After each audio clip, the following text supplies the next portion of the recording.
Hello and welcome back to my YouTube channel. मेरा नाम है शुभम और हमने अपने पिछले मैनेजरियल इकोनॉमिक्स के लेक्चर के अंदर कवर कर लिए थे economies of scale, diseconomies of scale और बाकी जो लॉन्ग रन कॉस्ट वगैरह थी और मॉडर्न थ्योरीज जो थी कॉस्ट की वो भी कवर कर ली थी। आज हम अपने अगले टॉपिक पर शिफ्ट करेंगे जो है फर्म बिहेव किस तरह करती है अलग अलग मार्केट कंडीशंस के अंदर, जैसे perfect competition, monopolistic, monopoly, oligopoly, वो सब चीजें जो है आज हम कवर करेंगे। तो बिना किसी देरी के स्टार्ट करते हैं, लेकिन उससे पहले अगर आपको मेरा कंटेंट पसंद आता है तो please like, share and subscribe जरूर कीजिएगा। आइए शुरू करते हैं। Firm behaviour under various market conditions, यानी कि अलग अलग मार्केट कंडीशंस या अलग अलग जिस जिस तरह के मार्केट्स हमें मिलते हैं देखने को, उसके अंदर एक इंडिविजुअल फर्म का किस तरह का बिहेवियर रहता है, किस तरह वो ऑपरेट करती है।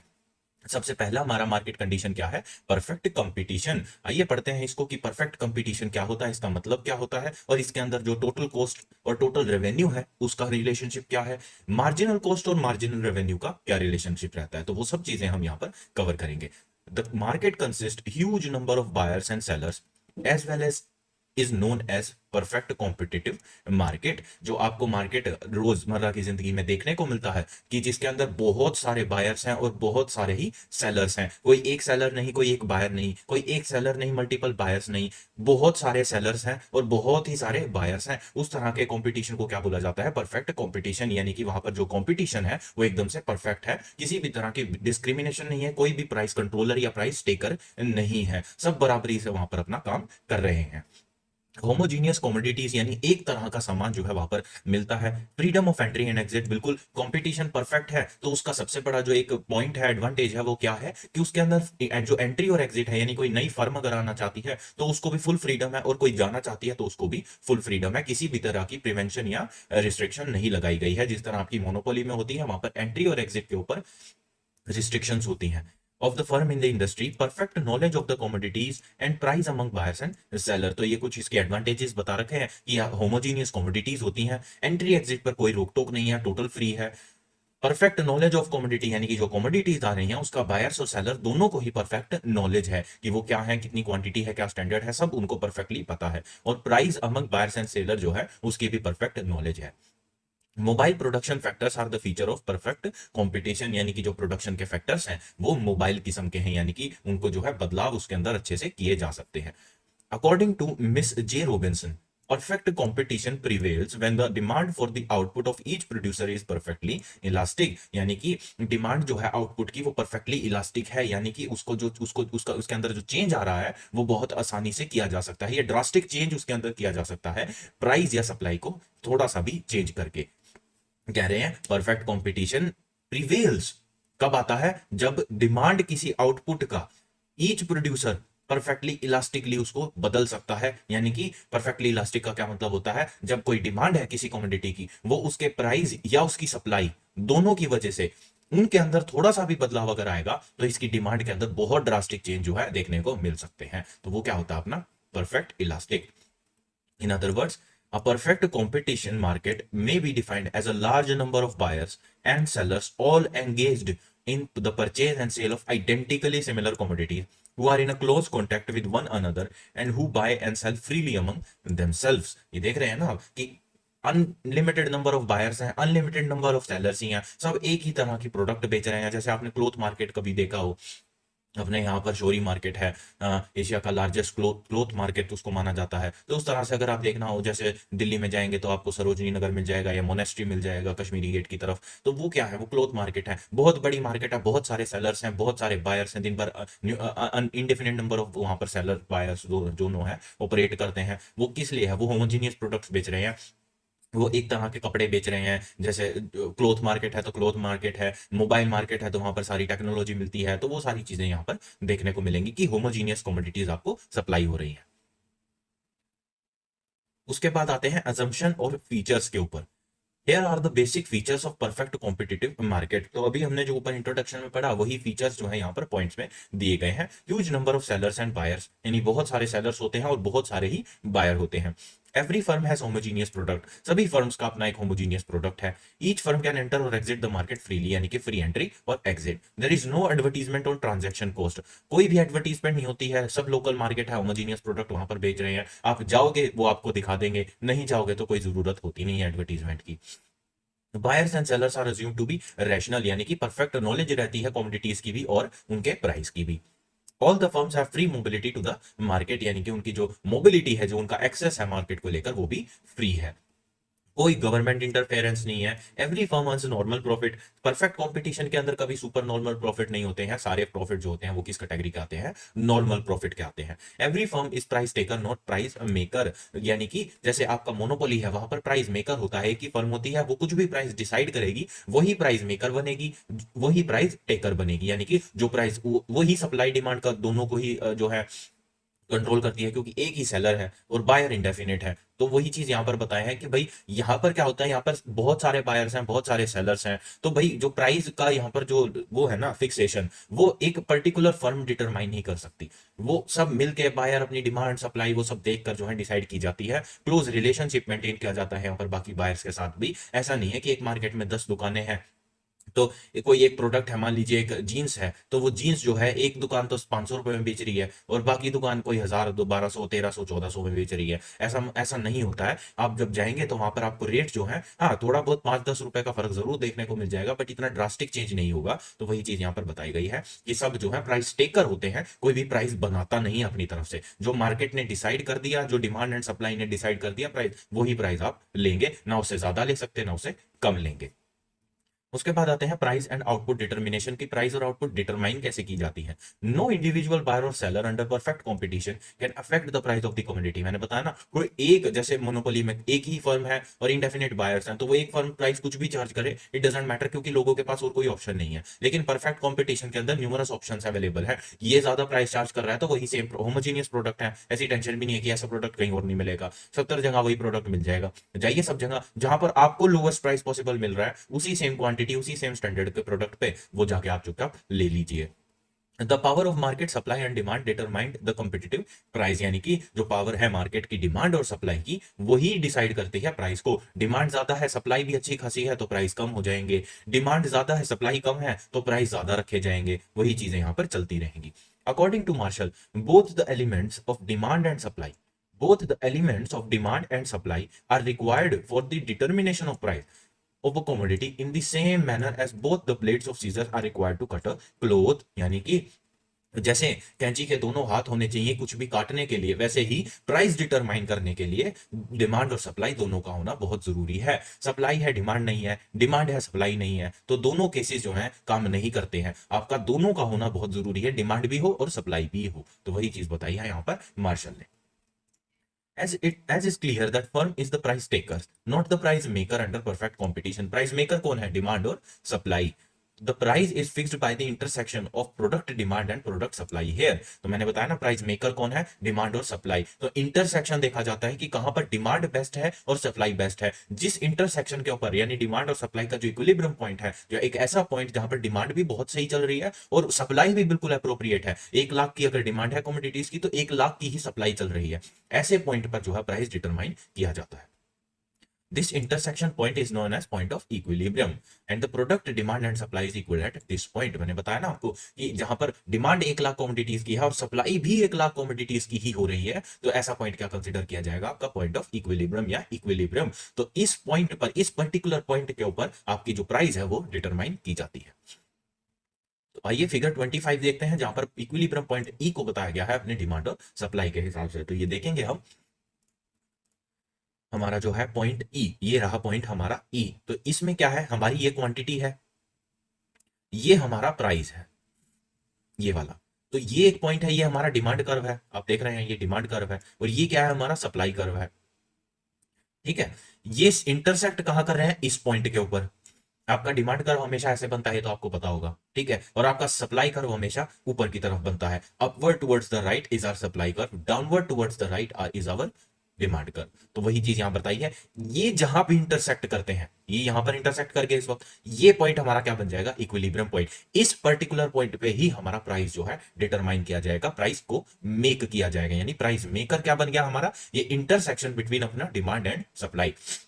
तो अगर आपसे कोई पूछे कि in a perfect competition competitive market who is the या what is the price maker, तो आपका जवाब क्या होना चाहिए? The intersection point between demand curve and supply curve which is called the point of equilibrium will be our price maker. And who are the price taker? The buyers और the sellers. बस ये चीज जो है वो आपको याद रखनी है। बायर्स कौन होंगे? प्राइस गिवर होंगे। प्राइस टेकर कौन होगा? सेलर होगा। प्राइस मेकर कौन होगा? डिमांड एंड सप्लाई का इंटरसेक्शन पॉइंट। That's all. बस ये आपका पॉइंट बन जाएगा, पॉइंट ऑफ इक्विलिब्रियम। आइए इसको जो है थ्योरेटिकली पढ़ते हैं। Let us assume that initial price is OP. तो ये ओपी आपका क्या है? Initial price. And initial output is O Q. तो ये आपकी कितनी है? ये है आपकी इनिशियल आउटपुट। और ओपी क्या है? आपका initial price. The supply of the product will increase when the price increase to O M. Supply बढ़ेगी जब जो है प्राइस जो है वो ओ एम पर इंक्रीज करेंगे। यानी कि ये देखो, आपकी जो सप्लाई है वो यहां से स्टार्ट हुई, ओपी तक गई, उसके बाद आपने जो है प्राइस बढ़ा दिया, ओ एम कर दिया, यानी कि आपका जो प्राइस है उसके अंदर क्या आया? मार्जिनल इंक्रीज आया। अब जैसे प्राइस बढ़ा तो सप्लाई जो है वो ऑटोमेटिकली बढ़ गई। तो ये आप देख रहे हैं यहां पर सप्लाई बढ़ गई ई बी तक।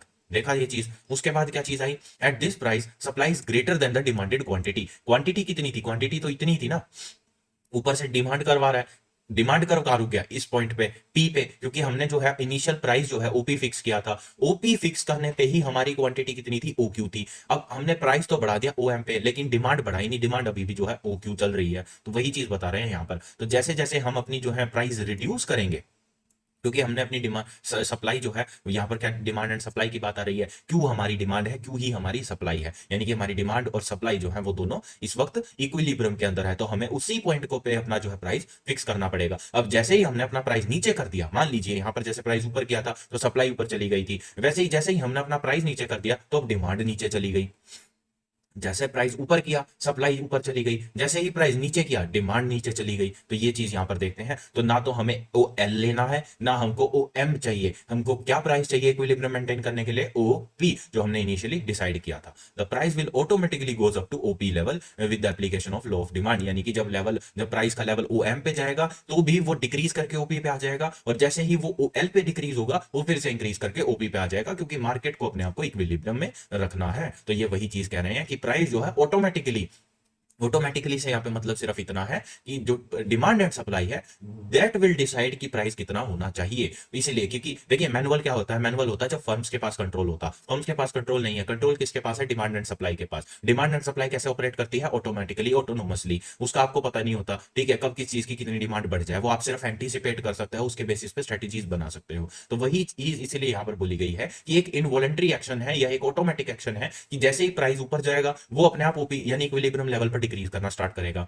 यानी इसको बोलते हैं करेक्शंस। और जैसे ही वो डिक्रीज कर जाएगा और इक्विलिब्रियम लेवल से, वो अपने आप को फिर से जो है इंक्रीज कर देगा। ये भी क्या होता है? Reverse inverse corrections. तो इस तरह की चीजें जो है आपको देखने को मिलेंगी जहां पर डिमांड एंड सप्लाई की बात आती है। और डिमांड एंड सप्लाई कहां कंट्रोलर होते हैं? परफेक्ट कॉम्पिटिटिव मार्केट के अंदर।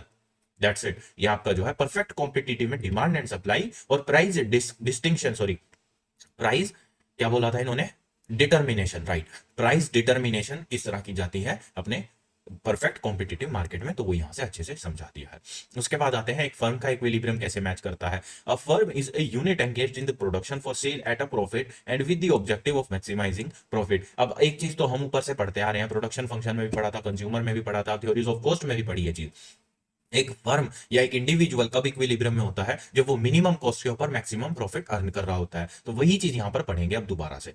A firm is a unit engaged in the production, sale at a profit with the objective of maximizing profit. Any firm is said to be in equilibrium if it can be satisfied by its existing output level. ठीक है? If a firm achieve highest profit and minimum loss at its output level, यानी कि minimum cost। तो यानी फिर वही बात कह रहे हैं कि minimum cost इनकर करके maximum profit अगर एक फर्म अर्न कर रही है, एक प्रोड्यूसर अर्न कर रहा है, तो वो क्या हो जाता है? प्रोड्यूसर्स इक्विलिब्रियम या एक फर्म्स का equilibrium. In this situation is referred as firm's equilibrium, where profits are maximized. We say the firm is in equilibrium. उसके बाद कंडीशंस बताई गई हैं। तो profit of the firm should be maximum. अब तो प्रॉफिट मैक्सिमाइजेशन की बात हो रही है जब से। मार्जिनल कॉस्ट मार्जिनल रेवेन्यू के बराबर होना चाहिए। अब देखो मैं बताता हूं आपको, मार्जिनल कॉस्ट क्या होती है? एक एडिशनल यूनिट खर्च करने पर जो कॉस्ट, एडिशनल कॉस्ट इनकर करनी पड़ रही है। अगर आप 1 लाख यूनिट प्रोड्यूस कर रहे थे और उसके ऊपर खर्चा आ रहा था आपका 20,000 रुपए का, अब आपने 1 लाख एक यूनिट प्रोड्यूस कर दी गलती से, वो एक यूनिट और प्रोड्यूस करने की वजह से जो एक्स्ट्रा लेबर लगानी पड़ी, एक्स्ट्रा इनपुट लगाने पड़े, एक्स्ट्रा इलेक्ट्रिसिटी खर्च करनी पड़ी, एक्स्ट्रा डेप्रिसिएशन चार्ज करना पड़ा, वो सब मिलाकर अब आपका खर्चा कितना बन गया? 22,000 रुपए। अब आपने 1 लाख यूनिट बनाने पर तो 20,000 खर्च करे थे। 1 लाख एक यूनिट जो है आपने प्रोड्यूस करनी, एक एडिशनल यूनिट के ऊपर आपका जो खर्चा बैठ गया वो कितना बैठ गया, कितना बैठ गया, 2,000 रुपए का। लेकिन अगर आपका मार्जिनल रेवेन्यू यानी उस एक यूनिट से भी अगर आपका जो मार्जिनल रेवेन्यू है, जो रेवेन्यू जनरेट कर रहे हैं, 1 लाख यूनिट को तो आप हटा दो, उसकी तो आपने प्रॉपर कॉस्टिंग कर रखी है, मार्जिन सेट कर रखे हैं कि मैं 1 लाख यूनिट जो है 20,000 रुपए में बनी थी, मैं 20% के प्रॉफिट पे बेचूंगा, तो मेरा पर यूनिट जो कितना बन जाएगा, जो भी हिसाब बनेगा वो अपना हिसाब बन जाएगा। अब क्या हुआ, अब आपने एक एडिशनल यूनिट जो है बना दी, जो गलती से जो बनानी नहीं थी, ना जिसकी डिमांड थी ना जिसकी सप्लाई की जरूरत थी, अब वही चीज बन गई, वो बनाने में आपको एडिशनल रेवेन्यू सॉरी कॉस्ट भी इंकर करनी पड़ेगी, जो कि एक यूनिट से ज्यादा है। तो अगर आपकी वो एडिशनल यूनिट की जो कॉस्ट है, वो अगर आप उस एडिशनल यूनिट को एक्स्ट्रा प्राइस पर बेचकर रिकवर कर पा रहे हैं, मान लीजिए 2,000 रुपए की वो यूनिट बन गई, आपने उस यूनिट को जो है 2,000 रुपए में ही किसी तरह बेच दिया, बेचने के तो नहीं थी, क्यों, क्योंकि आपकी जो है मान लो आपने जैसे 1 लाख बना 1 लाख यूनिट बनाई थी, वो 20,000 रुपए उनके ऊपर खर्चा आया था, तो आपकी पर यूनिट कितनी बच गई, आपको जो आया वो आया 5 रुपीज का, यानी कि 5 रुपीज पर यूनिट आपका खर्चा आया था 1 लाख यूनिट बनाने के अंदर। लेकिन अब आपने एक एडिशनल यूनिट और बनाई, उसको बनाने का खर्चा कितना आया, 2,000 रुपए। तो कहां तो आपको सिर्फ 5 रुपए पड़ रहे थे एक यूनिट बनाने में, क्योंकि यहां पर इकोनॉमीज ऑफ स्केल की बात थी, आप प्रोडक्शन मैक्सिमम लेवल तक कर रहे हैं, तो आपकी कॉस्ट पर यूनिट भी मिनिमम है। कहां आपको सिर्फ अब एक यूनिट और बनाने के भी 2,000 रुपए पे करने पड़ रहे हैं। So it is almost 40 times greater than the average cost of per unit. तो अब यहां पर अगर आप मान लो यहां पर 5 रुपए की आपकी एक यूनिट बनी थी, ठीक है, तो 5 रुपए की आपने एक यूनिट बनाई थी, उसको आपने 20% रेवेन्यू पे बेचना था, यानी कि कितने रुपए पे, 5 का कितना 20% होता है, 5 इंटू, तो 6 रुपए पे आपने वो यूनिट बेचनी थी। लेकिन आप किसी तरह आपने इसको जो 2,000 की आपने एक यूनिट बनाई है 2,000 पे ही बेच दे, 6 रुपए की बजाय कितने में, 2,000, यानी कि ऑलमोस्ट 3.3 टाइम समथिंग, इसी तरह का कुछ जो बनेगा हिसाब, तो 2,000 रुपए में बेच दे, तो आपका जो मार्जिनल रेवेन्यू है वो मार्जिनल कॉस्ट के इक्विवेलेंट हो जाएगा। तो ऐसी सिचुएशन में क्या होता है, आपका परफेक्ट कंपटीशन भी कहलाया जा सकता है कि आप अपने मार्जिनल कॉस्ट को मार्जिनल रेवेन्यू से, यानी जो एडिशनल यूनिट के ऊपर आपने खर्चा करा है, उसी एडिशनल यूनिट से आपका उसका रेवेन्यू जो है रिकवर कर रहे हैं, तो वो क्या बन जाता है आपका, ये marginal cost is equal to marginal revenue. उसके बाद marginal cost must cut the marginal revenue from below, यानी कि मार्जिनल का जो भी आपका रेवेन्यू का कर्व बनेगा उसको नीचे से जो है इस तरह से कट करना पड़ेगा। तो आइए देखते हैं इसको, पहले मार्जिनल रेवेन्यू और मार्जिनल कॉस्ट को ही समझ लेते हैं। तो आप देख रहे हैं आपका मार्जिनल ये जो है मार्जिनल रेवेन्यू जो है वो आपके एवरेज रेवेन्यू के इक्विवेलेंट है, क्योंकि क्योंकि आपकी जो प्रोडक्शन है वो डिमांड और सप्लाई कंट्रोल कर रहा है, आप कंट्रोल नहीं कर रहे, जो आउटपुट है वो इक्विलिब्रियम पे है। तो ये देख रहे हैं आप, जो आउटपुट है आपकी वो बिल्कुल इक्विलिब्रियम लेवल पर है। तो आपकी जो मार्जिनल कॉस्ट कर्व है वो देखिए ऐसे नीचे आई, और नीचे से ऐसे कट करके चली गई मार्जिनल रेवेन्यू को। यहां पर क्या लिखा गया है, marginal cost must cut the marginal revenue from below. तो मार्जिनल रेवेन्यू जो है आपको, ये जो मार्जिनल रेवेन्यू है इसको नीचे से कट करके आपकी मार्जिनल कॉस्ट कर्व निकलनी चाहिए। The above set conditions of equilibrium may be studied in the following ways: TR and TC approach, MR and NC approach। तो आइए समझते हैं टोटल रेवेन्यू और टोटल कॉस्ट के बीच में क्या रिलेशन है, यानी कि टोटल रेवेन्यू और उस टोटल रेवेन्यू को अर्न करने के लिए जो टोटल कॉस्ट लगाई गई है, सिमिलरली एडिशनल मार्जिनल जो मैंने आपको अभी समझा दिया है। ये कंडीशन है आपके इक्विलिब्रियम में आने की, किसके इक्विलिब्रियम में आने के लिए, फर्म की इक्विलिब्रियम में आने के लिए।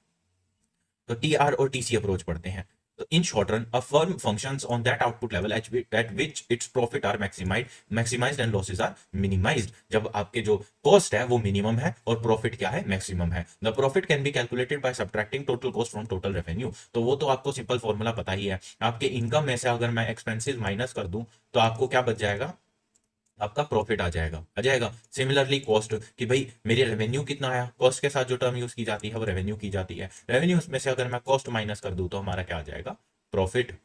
ठीक है, तो यही चीज यहां पर बताई है, profit can be calculated by subtracting total cost from total revenue. इसके आगे मैं टीटी लगा दूंगा तो क्या बन जाएगा, टोटल रेवेन्यू और टोटल कॉस्ट। ये आपकी प्रॉफिट की इक्वेशन बन गई है। तो ये पाई जो है आपका क्या है, प्रॉफिट है, और टी आर माइनस टीसी यानी टोटल रेवेन्यू में से अगर आप टोटल कॉस्ट उस रेवेन्यू को कमाने के लिए खर्च माइनस कर देंगे तो आपका क्या आ जाएगा, पाई यानी कि प्रॉफिट। तो greater the difference between total revenue total greater the profit, जितना ज्यादा आपका रेवेन्यू होगा यानी कि मैक्सिमम रेवेन्यू, और जितनी उस मैक्सिमम रेवेन्यू को अर्न करने के लिए मिनिमम कॉस्ट होगी, उतना ही ज्यादा आपका क्या आ जाएगा, प्रॉफिट आ जाएगा। आपकी टोटल रेवेन्यू की जो कर्व है वो किस तरह से बनाई जाती है, बिल्कुल ऐसे इंक्रीजिंगली स्ट्रेट लाइन। ये आपकी टोटल रेवेन्यू की है, ठीक है। उसके बाद क्या आते हैं, ये आपकी जो है कॉस्ट, इस तरह से, ठीक है। ये जहां पर आपकी कॉस्ट जो है वो रेवेन्यू से कम है, ये देखो यहां पर जो है, ये देखो इसको मैं अलग से एक अलग जो है यूज करता हूँ। ये देखो, ये आपकी जो टोटल कॉस्ट की कर्व है, ये देख रहे हो, ये वेवीसी लाइन, यहां पर आपकी ये टोटल रेवेन्यू चल रहा है, ये ऑरेंज लाइन क्या चल रहा है, आपका टोटल रेवेन्यू चल रहा है ये। ठीक है, आपका जो इस वक्त टोटल कॉस्ट है वो इससे नीचे है यूं, तो ये वाला पोर्शन क्या बन जाएगा, आपका प्रॉफिट बन जाएगा। आपका ये तो टोटल रेवेन्यू है, टोटल कॉस्ट आपकी टोटल रेवेन्यू से कम है, ये देख रहे हो ना, ये चीज ये कम नहीं है, ये देखो, ये प्रॉफिट ऊपर है, कॉस्ट नीचे है, तो ये एरिया क्या बन जाएगा, आपका प्रॉफिट। सिमिलरली अगर आपका टोटल रेवेन्यू जो है, देखो इनिशियल स्टेजेस पे आपको कॉस्ट ज्यादा इनकर करनी पड़ती है ना, तो उस वक्त आपका रेवेन्यू होता नहीं है। तो आप, क्योंकि देखिए रेवेन्यू कब आता है, ईयर एंड के ऊपर कैलकुलेट होता है, तो आप पूरे साल 12 महीने जो है कॉस्ट इनकर कर रहे हो, रेवेन्यू तो कुछ आ नहीं रहा आपको। ठीक है, तो वो चीज यहां पर बताई गई है कि भाई इनिशियल स्टेजेस के ऊपर जो है आप सिर्फ कॉस्ट इनकर कर रहे होते हो, रेवेन्यू आपको धीरे धीरे धीरे धीरे करके मिल रहा होता है। तो ये जो पॉइंट बन जाता है, ये क्या बन जाता है, आपका ब्रेक इवन पॉइंट है, कि यहां पर आपको कोई तो लॉस नहीं हो रहा, आपका लॉस बिल्कुल एकदम से टोटल रेवेन्यू के अंदर मिल गया है, इंटरसेक्ट कर गया है, और आपका जो रेवेन्यू है वो भी आपकी कॉस्ट से ज्यादा नहीं है, तो ये आपका क्या बन जाएगा, ब्रेक इवन पॉइंट, या कि यहाँ पर आपको कोई लॉस भी नहीं हो रहा है और कोई रेवेन्यू भी नहीं हो रहा है, दोनों बिल्कुल बराबर चल रहे हैं। फिर इस पॉइंट के बाद आपका लॉस जो है वो गिरना स्टार्ट हो जाता है, और आपका रेवेन्यू जो है वो फिर उसी इंक्रीजिंग रेट के ऊपर बढ़ता रहता है, तो यहां पर आपको फिर से प्रॉफिट की सिचुएशन आ जाती है। लेकिन जैसे ही आप अपनी maximum level of output achieve कर लेते हैं, फिर आपका जो है रेवेन्यू स्टेबली जो है वो इंक्रीज करता रहता है, एक स्टेबल रेट ऑफ रेट उसके ऊपर, रेट के ऊपर, और आपका कॉस्ट लॉस जो है वो एक इंक्रीजिंग रेट के ऊपर फिर से चलता रहता है, और इस तरह से वेव जो है ये कंटिन्यू रहती है। जब टोटल कॉस्ट की वेव जो है वो टोटल रेवेन्यू की वेव के नीचे से जाएगी तो प्रॉफिट सिचुएशन होगी, जो ऊपर से जाएगी तो लॉस सिचुएशन होगी, बस इतना याद रखना है। तो यहां पर प्रॉफिट सिचुएशन क्या है, ये वाली है, क्योंकि टोटल जो कॉस्ट है हमारी, उसकी कर्व जो है वो नीचे से जा रही है। फिर आते हैं नीचे, ये हमारा आउटपुट कर्व बन जाता है, या प्रॉफिट कर्व इसको आप कह लीजिए। तो ये देखो, ये उसी का यही चीज, ये जो पोर्शन है ना, इतना जो दिया हुआ है यहाँ पर, अगर मैं बताऊं आपको इस वाले से मार्क करके, देखो ये वाला जो पोर्शन है, ये जो इतना पार्ट है, यही चीज नीचे दी हुई है, ये देखो नीचे से आया, ऊपर गया, फिर नीचे चला गया, तो ये आपका क्या बन जाएगा, प्रॉफिट का कर्व। यानी कि पहले आपको ये लॉस हो रहा था, फिर आपको प्रॉफिट होना स्टार्ट कर दिया, फिर से आपको लॉस हो गया, तो यही चीज जो है यहाँ पर दी गई है एक इनवर्सली शेप के अंदर। यहाँ पर जो है लॉस ऊपर था, यहाँ पर लॉस को नेगेटिवली ही रिप्रेजेंट किया गया है, जैसे उसको करना चाहिए, और यहाँ पर प्रॉफिट था हमारे को पॉजिटिव फिगर था, तो यहाँ पर क्या आ गया हमारा, फिर से चीज जो कर्व जो है वो प्रॉफिट की तरफ आ गई है। तो आपको पता है ना, जीरो से नीचे जो है वो नेगेटिव होता है, इधर भी नेगेटिव होता है, ऊपर पॉजिटिव होता है, और इधर भी पॉजिटिव रहता है। तो सिमिलर फंक्शन यहाँ पर आपको प्रोवाइड करके दे दिया गया है। बस इतनी सी चीज है, ये डायग्राम जो है ये हमेशा एक ही फॉर्म में बनेंगे, तो आप जब इसको डायग्राम को बनाए तो एग्जैक्टली इस तरह से बनाइएगा। आपका टोटल रेवेन्यू का जो है वो तो इसी तरह एक स्ट्रेट लाइन में जाएगा, टोटल उसके अंदर जो है टोटल आपको जो कॉस्ट है उसको इस तरह से बनाना है, ये इस तरह से बनाएंगे, यहाँ पर प्रॉफिट मार्क करेंगे, यहाँ पर लॉस मार्क करेंगे, यहाँ पर भी लॉस मार्क करेंगे। फिर ये जो पॉइंट्स हैं, इन्हीं पॉइंट्स के बिल्कुल स्ट्रेट लाइन के अंदर आप नीचे मार्किंग कर देंगे, ये वाले जो पॉइंट्स हैं, ये वाले पॉइंट्स, और इन्हीं के पॉइंट्स के अकॉर्डिंगली, जैसे आपको इनिशियली लॉस हुआ है तो आप इस पॉइंट के ही इंटरसेक्टिंग, जहां लॉस हुआ यहां पर लॉस हुआ, इसी पॉइंट से लॉस को जो है ब्रेक इवन करना है। फिर प्रॉफिट हुआ, आपको प्रॉफिट यहां पर प्रॉफिट हुआ, ये इक्विलिब्रियम लेवल पहुंच गया, फिर इस पॉइंट तक दोबारा दोबारा प्रॉफिट जो है डिक्रीज करना स्टार्ट हो गया। तो आपको इस तरह से ये डायग्राम बनाना है। ये कौन सी अप्रोच है हमारी, टोटल कॉस्ट और टोटल रेवेन्यू की अप्रोच, यानी कि हमारे टोटल रेवेन्यू को जो है वो मैक्सिमाइज किया जाता है कब, जब मिनिमम कॉस्ट इनकर की जाएगी, उसको उसको रिप्रेजेंट करने के ये तरीके हैं। तो आई होप आपको ये अच्छे से समझ में आ गया होगा, कुछ इसके अंदर डिफिकल्ट पार्ट है नहीं। यही चीज जो है ब्रेक इवन पॉइंट जो मैंने बता दिया आपको, ये आपको यहाँ पर बता के दिए हैं कि ओ एम जो है ये आपका, जैसे ये वाला पॉइंट है ये ओ एल है, और ओ एन है, ये सारे क्या है आपके ब्रेक इवन पॉइंट्स है। It is termed as break even point. तो ये सब आपको जो है मैंने आपको खुद से समझा दिया है, ये थ्योरी जो है आप एक बार खुद से पढ़ के देख लीजिएगा, बाकी मैंने आपको वर्बली सब बता ही दिया है, तो कुछ भी मुश्किल नहीं है इसके अंदर, बस आपको अपने डायग्राम जो है वो याद रखने पड़ेंगे। याद रखना कि टोटल रेवेन्यू का कर्व किस तरह बनता है, इस तरह, और टोटल कॉस्ट जो है वो एक वेवी फॉर्म की तरह बन जाता है। इसी के ब्रेक इवन पॉइंट्स को अगर हम मिला दे नीचे एक और डायग्राम के अंदर, तो वो हमारा क्या बन जाएगा, प्रॉफिट का फंक्शन बन जाएगा, यानी जिसको रिप्रेजेंट करते हैं हम किससे, पाई से। पाई होता था ना, क्या बोलते थे उसको, सर्कल के अंदर, अपने मैथ्स के अंदर। उसके बाद आते हैं marginal revenue and marginal cost approach के ऊपर, तो ये चीज देखते हैं आप, marginal revenue and cost of marginal cost approach of the are used by John Robinson. In this method the profit can be calculated at different level of output by using MR and MC, यानी वो additional units के ऊपर जो revenue है और additional unit के ऊपर जो कॉस्ट इनकर की जा रही है, उनके बेसिस के ऊपर जो है प्रॉफिट कैलकुलेट करना पड़ेगा। इक्विलिब्रियम कब आएगी? जब एमआर और एमसी बराबर हो जाएंगे। इक्विलिब्रियम के लिए तो ऊपर यहाँ पर बात की गई थी कि इक्विलिब्रियम की कंडीशन है कि एमआर और एमसी बराबर होने चाहिए। ये अगर बराबर नहीं है और ये तीनों कंडीशंस जो है वो फुलफिल होनी चाहिए, एक भी कंडीशन अगर नहीं फुलफिल होती है तो जो आपका ये इक्विलिब्रियम है वो फिर से डिसइक्विलिब्रियम में बदल जाएगा। तो वही चीज यहाँ पर बताई है कि एम कर द वो जो मैंने आपको बताया था, ये चीज तो ऊपर हमने समझ ली। तो इसके अंदर कुछ भी ऐसा नहीं है जो अब समझाया जाए। ये शॉर्ट टर्म इक्विलिब्रियम है। आइए पढ़ते हैं इसकी assumptions क्या है। Each firm has homogeneous factor of production, each firm operates on different level of efficiency. तो ये तो हम जब से पढ़े ही जा रहे हैं कि प्रोडक्ट जो है वो होमोजीनियस कैटेगरी के हैं। हर फर्म जो है उसका इंडिविजुअल जो है, क्योंकि देखो यहाँ पर बात माइक्रो इकोनॉमिक्स की हो रही है, and we can not decide. अब वहां पर डिमांड जो है 1 लाख थी, तो वो ये थोड़ी है कि एक ही फर्म प्रोड्यूस कर रही है, वो तो टोटल मार्केट की डिमांड है ना 1 lakh.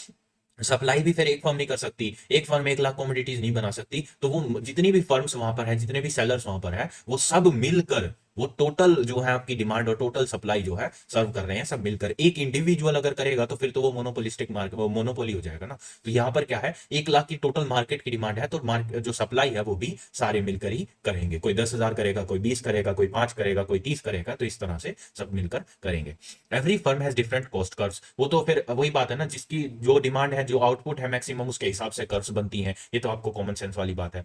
All firm trade its product at uniform price fix to demand. हाँ, प्राइस तो यहाँ पर सिर्फ टेकर है, मेकर तो कौन है? डिमांड एंड सप्लाई है। Intersection between demand and supply curve, जिसको क्या बोलते हैं? Point of equilibrium. वो क्या है? हमारा प्राइस मेकर, प्राइस डिटर्मिनेंट।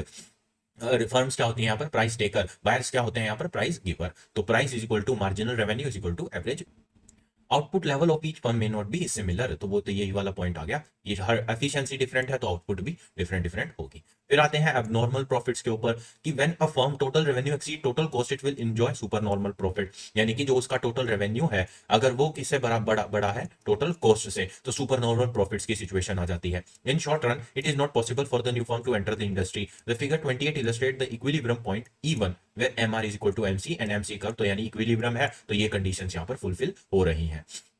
आइए देखते हैं कहां पर ये दिए हैं। ये रहे, ये दे रखा, ये देखो। इसको जो है थोड़ा सा जूम कर देता हूं मैं। ये देखो, ये हमारा प्राइस है ओपी, इनिशियल प्राइस। और ये ओ क्यू है। तो इनिशियल प्राइस और इनिशियल क्वांटिटी ये जब इंटरसेक्ट करते हैं तो क्या बन जाता है? इक्विलिब्रियम पॉइंट बन जाता है। और वो इक्विलिब्रियम पॉइंट क्या होता है? प्राइस, सॉरी, प्राइस मेकर होता है। तो ये बन गया। ये देखो, ओ क्यू ये इनिशियल क्वांटिटी, और ये क्या है? OP initial price. प्राइस के अंदर जो है देखो, अब हमारा क्या हुआ? ये हमने बनाया कॉस्ट कर्व। ये हमारा क्या बन गया? मार्जिनल कॉस्ट का कर्व। मार्जिनल कॉस्ट जो है वो किसको इंटरसेक्ट, किसको नीचे से कट करके जा रहा है? एवरेज। एवरेज कॉस्ट यहाँ पर किसका है? जो है एमआर के बराबर हो गया है। यहाँ पर गिवन भी होगा कहीं पे, M R is equal to M C. देखो, मार्जिनल रेवेन्यू जो है वो मार्जिनल कॉस्ट के बराबर है, और मार्जिनल कॉस्ट और ए आर भी इसके जो है यहाँ पर बराबर होता है। यहाँ पर इन्होंने लिखा नहीं हुआ, तो यहाँ पर उसी हिसाब से दिखाया गया है कि शॉर्ट टर्म एवरेज कॉस्ट जो है उसका कर्व ये रहा, और शॉर्ट टर्म मार्जिनल कॉस्ट जो है उसको नीचे से ऐसे कट करके ऊपर चला जाता है, और ये जो पॉइंट है वो इक्विलिब्रियम के बराबर रहता है। तो यहाँ पर जो ये वाला पॉइंट है सारा, ये वाला जो बीच की लाइन है, ये सी और पी के बीच की लाइन, ये क्या बन जाती है? हमारी सुपर नॉर्मल प्रॉफिट। यानी कि जो हमारा टोटल रेवेन्यू है वो हमारे टोटल कॉस्ट से बहुत ज्यादा है। सिमिलरली यहां पर क्या है? देखो, ओपी ओ क्यू एक्जैक्टली उसी के सिमिलर जो है हमारी प्रोडक्शन चल रही है। तो ये तो पॉइंट है इक्विलिब्रियम का, ये है परफेक्ट कंपटीशन। यहां पर जो है प्रॉफिट कभी भी सुपर नॉर्मल नहीं होते। आप जितनी प्राइस जो है सप्लाई कर रहे हैं, जितनी क्वांटिटी जो है सप्लाई कर रहे हैं, उसके हिसाब से प्राइस डिसाइड हो गया ना। तो उस प्राइस में 1% की भी फ्लक्चुएशन ऊपर की तरफ है, ना ही नीचे की तरफ है। जितना प्राइस डिसाइड हो गया है डिमांड एंड सप्लाई के हिसाब से, उसी के ऊपर आप सप्लाई किए जा रहे हैं। तो ये वो चीज बन जाती है। यहाँ पर आपका ए आर जो है वो एम आर के बराबर भी होता है। सिमिलरली यहाँ पर ये हो जाता है मिनिमम लॉस की सिचुएशंस। तो ये आपको यहाँ पर दी गई है। तो सुपर नॉर्मल प्रॉफिट्स आप देख रहे हैं, आपका जो ये है टोटल जो प्राइस है आपका, वो आपकी कॉस्ट से कम है। ये तो आप देख ही रहे हैं, ये प्राइस हो गया, ठीक है। टोटल रेवेन्यू ये क्या है? आपका टोटल कॉस्ट। ये चीज जो है टोटल कॉस्ट यहाँ है, टोटल प्राइस यहाँ है, तो ये बीच का सारा डिफरेंस क्या बन जाएगा? आपका नॉर्मल, सुपर नॉर्मल प्रॉफिट। और आपका जो प्राइस है वो कॉस्ट के बिल्कुल बराबर है, तो आपको नॉर्मल प्रॉफिट्स हो रहे हैं। आपका जो प्राइस है, ये देखो पी नीचे है और आपका कॉस्ट जो है ऊपर आ रखा है, तो आपका अगर प्राइस जो है आपकी कॉस्ट से नीचे है, तो आपको क्या हो जाएगा? लॉस की सिचुएशन आ जाएगी। तो वही चीज यहाँ पर दी गई, ये सब यहाँ पर बता दिया गया है। इन शॉर्ट रन फर्म में also experience normal profit where total revenue are equal to total cost. ये देख रहे हैं ना, तो पी ही है जो वो पॉइंट बन जाता है जहां पे आपकी कॉस्ट और प्राइस जो है दोनों बराबर हो जाते हैं। और यहाँ पर क्या है? आपका जो कॉस्ट है वो आपके प्राइस से ज्यादा है, यानी कि टी सी जो है वो is greater then T R. तो ये क्या बन गया? आपका लॉस की सिचुएशन। उसके बाद आते हैं लॉन्ग रन इक्विलिब्रियम के ऊपर। All firms can alter its all resources in long run, वो तो आपको पता है लॉन्ग रन में सब कुछ वेरिएबल नेचर का होता है, and all cost are also variable, ठीक है। It's long term marginal cost यानी कि इसका जो LMC है is equal to marginal revenue, and long term marginal cost तो is equal to long term marginal revenue. और जो मार्जिनल कॉस्ट है वो फिर से लॉन्ग टर्म मार्जिनल रेवेन्यू को नीचे से कट करके जाती है, ये देख रहे हैं आप, फिर से नीचे से कट करके चली गई। तो बस आपको ये तो एसएमसी है, और सिमिलरली आपकी ये नहीं, एक सेकेंड, ओवरराइट कर दिया, ये है आपकी एसएमसी और ये है आपकी LMC। तो इन एनी केस जो आपका जो मार्जिनल रेवेन्यू है उसको नीचे से ही कट करके जाएगी, तभी इक्विलिब्रियम की सिचुएशन आएगी। जहां शब्द इक्विलिब्रियम आ जाए वहां समझना कि जो मार्जिनल कॉस्ट है वो आपकी मार्जिनल रेवेन्यू को नीचे से कट करके चली जाएगी, बस। तो यही चीज यहां पर दे रखी है। तो MR AR LMC SMC SAC is equal to minimum LAC। ये कौन सा पॉइंट है? इक्विलिब्रियम। जहां पर इक्वल टू का साइन लग जाए वो पॉइंट क्या बन जाता है? इक्विलिब्रियम का। ये देखो ये वाला जो पॉइंट है, मैं इसको इरेज करता हूं, ये वाला जो पॉइंट है ये क्या है? देखो यहां पर आपकी AC एवरेज कॉस्ट भी मिल रही है, ये वाली कर्व जो है ये वाली, ठीक है। यहाँ पर आपकी शॉर्ट रन एवरेज कॉस्ट भी मिल रही है। सिमिलरली यहाँ पे आपका जो रेवेन्यू है ये वाला P वाला, ये भी मिल रहा है। तो ये एक ऐसा इंटरसेक्शन पॉइंट हो गया जहां पर सारे कर्व्स आकर जो है मिल रहे हैं। तो ये क्या बन गया हमारा? इक्विलिब्रियम पॉइंट की ये वाला प्राइस और ये वाली क्वांटिटी, ये ऐसा पॉइंट है जो आपका प्राइस डिटरमाइन करेगा किसके अंदर? लॉन्ग रन के अंदर, क्योंकि अब क्या पढ़ रहे हैं? Long run equilibrium. तो इतनी सी चीजें हैं जो आपको याद करनी है। अब हम अपने अगले लेक्चर के अंदर मोनोपोली डिस्कस करेंगे। ऐसे हम अपने आने वाले हर लेक्चर के अंदर जो है, डिपेंडिंग की कौन कितना बड़ा टॉपिक है उसको एक एक करके ही वो करेंगे, डिस्क्राइब करेंगे, एक्सप्लेन करेंगे, ताकि आपके लिए जो है चीजें मुश्किल ना हो जाए, क्योंकि ये चीजें ना थोड़ी सी टेक्निकल हो जाती हैं, कंफ्यूजिंग हो जाती हैं। कर्व्स की बात है, आपको ये डायग्राम जो है याद भी करने हैं, समझने भी हैं। समझने को ज्यादा मुश्किल है नहीं, आपको बस ये याद रखना है। देखो ये चीजें हैं। नॉर्मल प्रॉफिट है यानी कि आपके जो टोटल रेवेन्यू है आपकी टोटल कॉस्ट से ज्यादा है। नॉर्मल प्रॉफिट है आपके टोटल रेवेन्यू जो है टोटल कॉस्ट के बराबर है। उसके बाद क्या आता है? नॉर्मल जो मिनिमम लॉस आ गया, यानी कि आपकी टोटल कॉस्ट जो है वो टोटल रेवेन्यू से ज्यादा है। तो उस हिसाब से आपको डायग्राम बनाने हैं। पी को ऊपर रख दीजिए अगर ज्यादा प्रॉफिट आ रहा है, तो कॉस्ट को नीचे रख दीजिए, तो जो बीच का पोर्शन बचेगा वो क्या बच जाएगा? आपका एबनॉर्मल प्रॉफिट का। सिमिलरली पी और कॉस्ट यानी कि जो प्राइस है और जो कॉस्ट है वो बिल्कुल बराबर है, तो वो क्या बन जाएगा? नॉर्मल प्रॉफिट, यानी कि एक तरह से ब्रेक इवन भी मान सकते हैं आप इसको। और मिनिमम लॉस क्या हो जाएगा? आपका कॉस्ट ऊपर है, प्राइस नीचे है, तो ये जो बीच का डिफरेंस बन गया, ये क्या बन गया? आपका लॉस का सिचुएशन बन गया। तो इस तरह से आप जो चीजें हैं थोड़ी सी अगर अंडरस्टैंडिंग लेवल पर अगर आप देखेंगे तो आपको चीजें समझ में आ जाएंगी। इतना कोई हार्ड चीज इसमें है नहीं। ये डायग्राम भी मैंने आपको अच्छे से समझा दिया था, ये चीज भी मैंने आपको सब अच्छे से समझा दी है, मैथमेटिकली समझाने की कोशिश की थी। तो यही चीजें हैं, आप खुद से एक बार इसको अच्छे से एक बार और रीड कर लेंगे तो आपको परफेक्ट कंपटीशन जो है समझ में आ जाएगा। अगले कल वाले लेक्चर के अंदर मोनोपोली करेंगे, उसके अगले लेक्चर में जो आपको ओलिगोपोली मोनोपोलिस्टिक कंपटीशन जो कुछ भी दे रखा होगा वो सब एक एक करके कवर कर लेंगे। कोई प्रॉब्लम या टेंशन की बात नहीं है। कोई डाउट आता है कमेंट सेक्शन में मेंशन कर दीजिए, मैं फिर से जो है उसके ऊपर अलग से एक सेशन रिकॉर्ड कर दूंगा, ताकि उस पर्टिकुलर डाउट के ऊपर आपको एड्रेस किया जा सके। तो मिलते हैं अपने अगले लेक्चर के अंदर। बिजनेस एनवायरनमेंट के अंदर मेरा कंटेंट पसंद आता है, समझाने के तरीके पसंद आते हैं, तो प्लीज लाइक शेयर और सब्सक्राइब कीजिए। कोई फीडबैक देना है, रिकमेंडेशन देनी है, सजेशन देनी है, वो कमेंट सेक्शन में मेंशन कर दीजिए। तो मिलते हैं अपने अगले लेक्चर में, तब तक के लिए धन्यवाद।